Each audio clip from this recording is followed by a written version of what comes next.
What's good, everybody? This is the second half of the show. The second half of the show.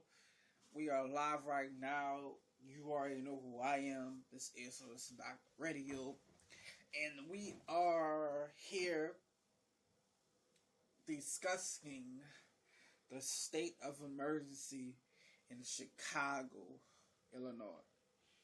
If you haven't heard, if you was under a rock, if you were asleep for the whole this 2 months of the year coming in for February and January and February, something has really took place in Chicago, and I want you guys to hear the sound bite that I got from Steve Harvey. I appreciate Steve Harvey from bringing this to his show 2 days ago or yesterday and shining a light on it. And I want to talk about it on my show, so it's going to be a sound bite. I didn't get my camera ready to go ahead and show you the clip. I'm gonna put up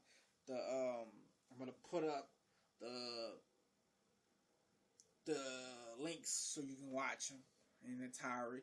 But I'm gonna sound bite and let you guys hear what a lot of people in Chicago are going through, and not just in Chicago, everywhere in the city of New Orleans. We gonna do this. I'm gonna do that story for tomorrow about the city of New Orleans, or how they go through a killing. So let's go ahead and play this. This is a soundbite from sorry about that. This is the soundbite from Steve Harvey. Here we go.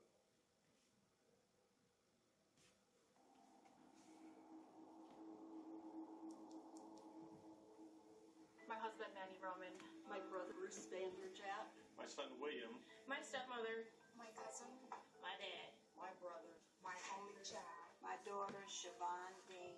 My mother Joyce Pennybeck was born June 25th, 1952.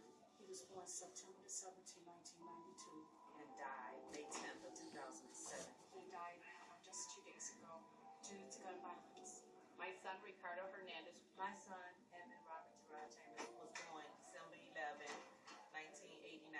On September 13th, 1990, and was shot and killed January 20th, 2012. 3 days before his birthday due to gun violence.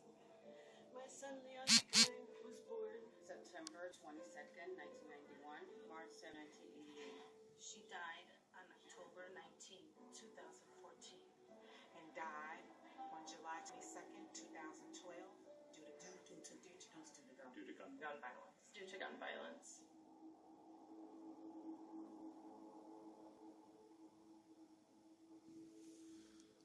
Now, that's just a little bit, and that's just in Chicago alone. But here we go.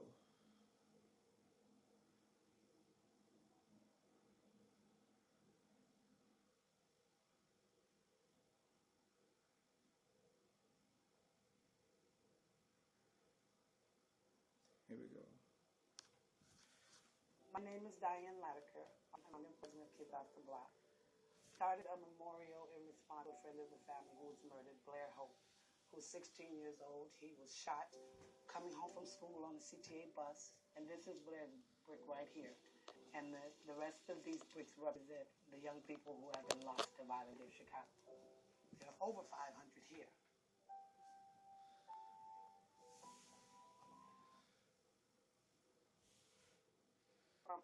Hold on 1 second, y'all.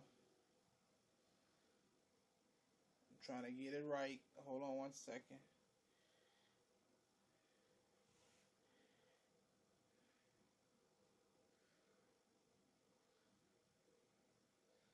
I started a memorial in response to a friend of the family who was murdered, Blair Hope, who was 16 years old. He was coming home from school on a CTA bus, and this is Blair's brick right here.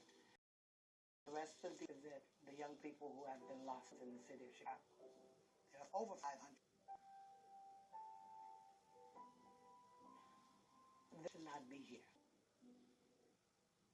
Dianica's memorial to Chicago's youngest victims of the need for action and cheer part of our long exploration of violence here in Chicago with an audience of people who've all been impacted by this epidemic. So what's happening here is just a small portion of what's happening nationwide. So Diane, the size of the for you is absolutely heartbreaking. Yes, sir. We've expanded it 12 times A couple of years ago, I stopped putting bricks in because it was going to reach over 1,000. But it's just heartbreaking even to see it and to see the families that's affected by it. Now, next year's Mary. okay. So you know about this all too. Yes. October 18th, 2015 was the worst day of my life. I received a call from my daughter's friend screaming that my 19-year-old daughter was shot. As a mother, it's heartbreaking because justice has not been served and the killer is still out there. I feel as a community we should stand up and stop being afraid to speak to us.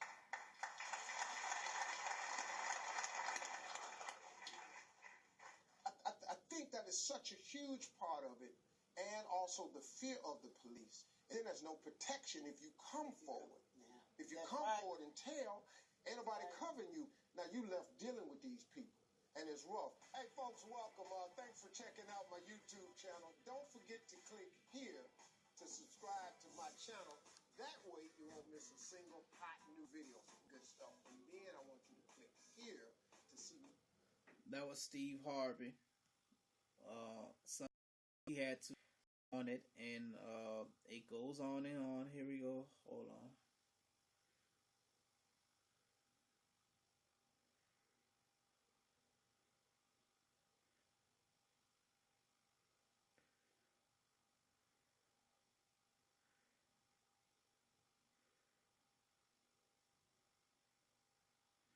Here we go. I have four community lines. Pastor Corey Brooks heads Ginnings Church on Chicago's South Side. Father Mike Digger is senior pastor at St. And then Brandon Smith is an independent journalist who successfully sued the city and cracked Juan Donald case. And we have Elizabeth Dozier is the former principal Fanger High School in the Roseland neighborhood. So, Pastor, what do you see as the core of this problem? Well, Steve, we have a myriad of issues in our community, economic issues, educational issues, social. But at the end of the day, I really believe problems that we are faced with is that over 70% of households are ran by single parents. And the very best that they can do to raise these boys and pouring in everything boys. And there's in our neighborhood for fathers to be active in their children's lives and for preachers to come out of the church and get involved in Friday night program for just to come and be a part of something positive. And when those children come there, they call me Pops because a lot of them don't have a father and a lot of them don't have a mentor. And what I've discovered is there's a lot of anger, a lot of frustration, a lot of hopelessness. Today, they need individuals to come and just pour into their lives and give them the very best of life that they can get. Now, Father, been 30 years in this with all of this here. Is this the worst it's ever